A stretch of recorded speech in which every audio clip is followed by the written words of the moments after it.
राजस्थान सरकार की निकली हुई पॉलिसी है, हाई कोर्ट के अंदर ये मैटर भी चल रहा है। 41, निम्नलिखित कथनों में से कौन सा सही है? विषाणु संक्रमित कर सकते हैं जीवाणु को, कवकों को, पौधों को दिए गए कूटों का सही प्रयोग करके आंसर बताओ। वायरस किस किस को संक्रमित कर सकता है? वायरस सबको संक्रमित कर सकता है। ये बैक्टीरिया को भी कर सकता है, फंगस को भी कर सकता है, प्लांट्स को भी कर सकता है, एनिमल्स को भी कर सकता है। हमें कर रहा है ना, तो हम एनिमल्स में ही आते हैं। वायरस तो एनिमल्स को भी इन्फेक्ट करता ही है ना। निम्न में से कौन सा रोग कीट के काटने से होता है? स्कर्वी होता है विटामिन सी की कमी से, निमोनिया होता है जीवाणु से, दमा होता है कवक से, तो आंसर आएगा डेंगू। डेंगू होता है ना, उससे होता है एडीज मच्छर से, और मक्खी मच्छर सब इंसेक्ट की कैटेगरी में आ जाएंगे, इसलिए आंसर डेंगू है। 43, ये अभी नहीं आएगा आपके तुलसी वाला, क्योंकि अभी आपके बॉटनी नहीं है सिलेबस में। तुलसी के पौधे का औषधीय महत्व निम्नांकित की उपस्थिति के कारण होता है। अकार्बनिक अम्ल, कार्बनिक अम्ल, फिनॉल और फ्लेवेनॉइड, उपरोक्त में से कोई नहीं। तुलसी का महत्व किस लिए है?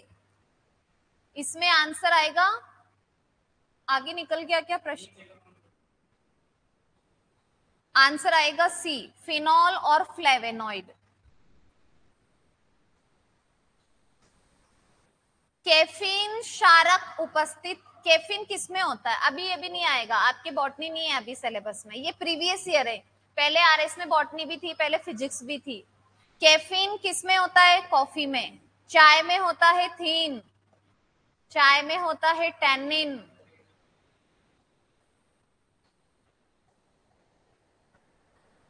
कर दूं आगे? लगा लिया क्या उत्तर? लगा लिया। भारत की जैव ईंधन की राष्ट्रीय नीति के अनुसार जैव ईंधन के उत्पादन के लिए निम्नलिखित में से किसका कच्चे माल के रूप में उपयोग? अब ऐसे सवाल आ जाते हैं, क्योंकि ये साइंस में भी जीके में भी है, और आरएस में ऐसे डराने वाले सवाल ही आते हैं। कहां गया ये क्वेश्चन? कहां है? अच्छा, ये सब ऑप्शन है इसके। भारत की जैव ईंधन की राष्ट्रीय नीति के अनुसार जैव ईंधन के उत्पादन के लिए निम्नलिखित में से किनका उपयोग कच्चे माल के रूप में होता है? कसावा, क्षतिग्रस्त गेहूं के दाने, मूंगफली के बीज, पूथली, सड़ा आलू, चुकंदर। इसका राइट आंसर है पहला। जैव ईंधन होता है बायोफ्यूल, तो फ्यूल बनाने के अंदर कसावा, गेहूं के दाने, सड़ा आलू और चुकंदर। ये बताओ, ये ज्योग्राफी का सवाल है वैसे। निम्नलिखित में से कौन सा युग्म सही सुमेलित नहीं है? सरसों की किस्म बतानी है, मटर की किस्म, अलसी की किस्म, मूंगफली की किस्म। सही सुमेलित नहीं है, राइट आंसर है अलसी, सूर्य।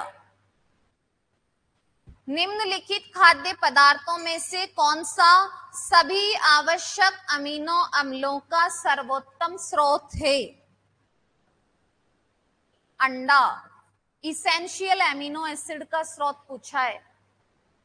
प्रोटीन का सोर्स तो दालें होती है, लेकिन ये आवश्यक अमीनो अम्लों की संख्या केवल 10 है। पूरे प्रोटीन की बात नहीं हो रही है यहाँ पर, केवल इसेंशियल। प्रोटीन किससे बनती है? एमिनो एसिड से। टोटल एमिनो एसिड कितने होते हैं? 20। 20 को कितने भागों में बांटते हैं? 2। एक आवश्यक और एक कौन से होते हैं? अनावश्यक। तो पूरे प्रोटीन की बात होती तो हम दाल सोयाबीन ढूंढते, यहाँ पर स्पेसिफाई किया है इसेंशियल एमिनो एसिड होते हैं अंडे में। समझ गए? पूरा प्रोटीन नहीं पूछा है आपसे। चलो 48, शरीर में ऊतकों का निर्माण होता है, टिश्यूज का फॉर्मेशन होता है फैट से, कार्बोहाइड्रेट से, प्रोटीन से, विटामिन से। किसी का भी निर्माण होता है हमेशा प्रोटीन से। ऐसे ये आपको थोड़ा घुमाया था बस। हमारे शरीर का निर्माणकारी पदार्थ कौन सा है? प्रोटीन। बिल्डिंग मटेरियल कौन है? प्रोटीन। पूरे बॉडी का फॉर्मेशन कौन करता है? प्रोटीन। अब वो चाहे उत्तक पूछो, चाहे सेल पूछो, ऑर्गन पूछो, सिस्टम पूछो, बनाने वाला तो प्रोटीन ही होता है ना। दीवार कमरे की कोई सी भी पूछो, बनेगी तो सीमेंट से। प्लास्टर तो सीमेंट का है ना, ईंटों पे। हमारी ईंटें हैं हड्डियां, सेल्स, जिन पर प्लास्टर होता है प्रोटीन का। 55 49 निम्नलिखित में से कौन सा ठोस मूत्र, कौन सा जानवर है जो ठोस मूत्र उत्सर्जित करता है? कंगारू चूहा। ये ना मरुस्थल में पाया जाता है, वहां पर पानी की कमी होती है। ये उत्तरी अमेरिका के मरुस्थल में मिलता है। और यहाँ पर क्या है ना, मरुस्थल के अंदर पानी की क्या होती है, कमी। तो पानी की कमी को दूर करने के लिए क्या करता है, ये ठोस मूत्र उत्सर्जित करता है। पानी है क्या किसी के पास? ये लिख दिया क्या आपने? डीएपी में कितने प्रतिशत फॉस्फोरस तथा नाइट्रोजन पाई जाती है? 18% नाइट्रोजन, 46% फास्फोरस।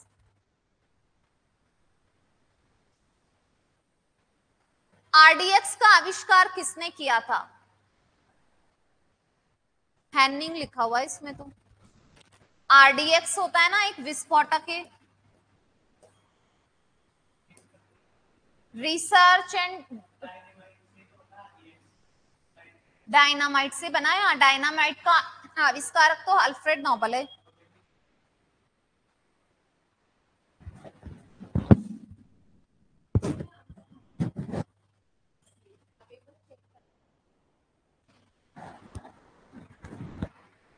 इसका आंसर है हैनिंग।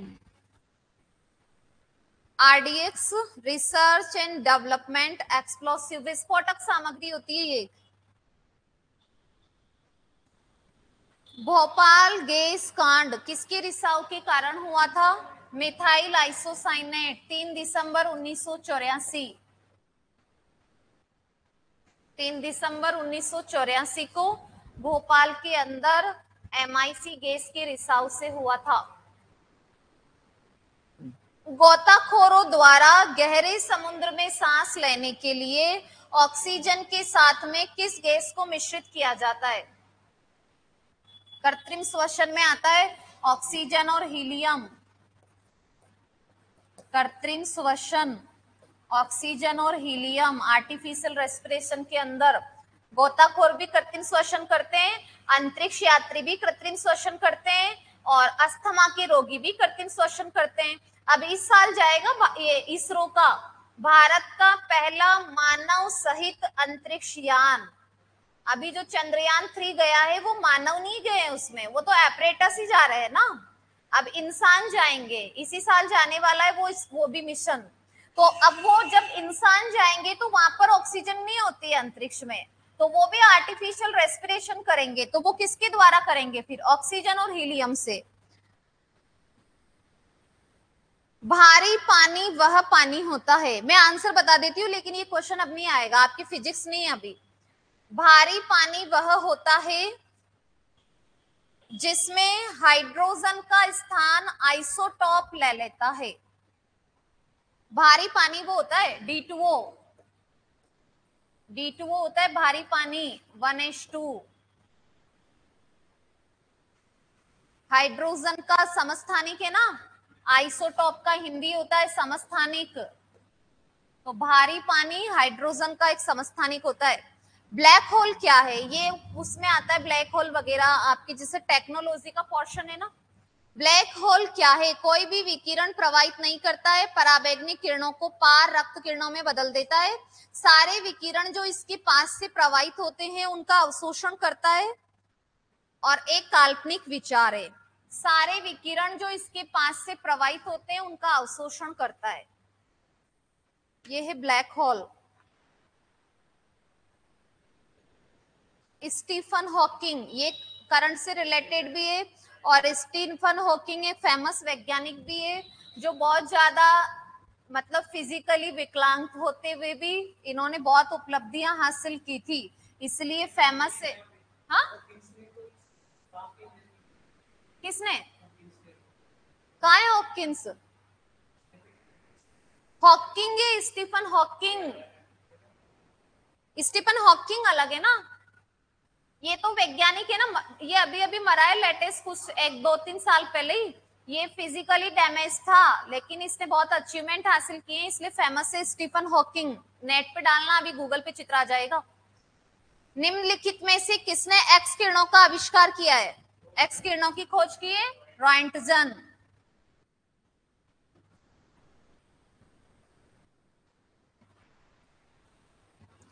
पृथ्वी के चुंबकीय क्षेत्र का कारण भ्रूकॉर्ड के अंदर की चक्रक धाराएं।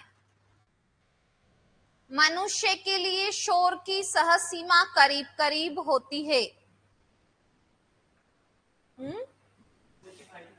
85 डेसिबल।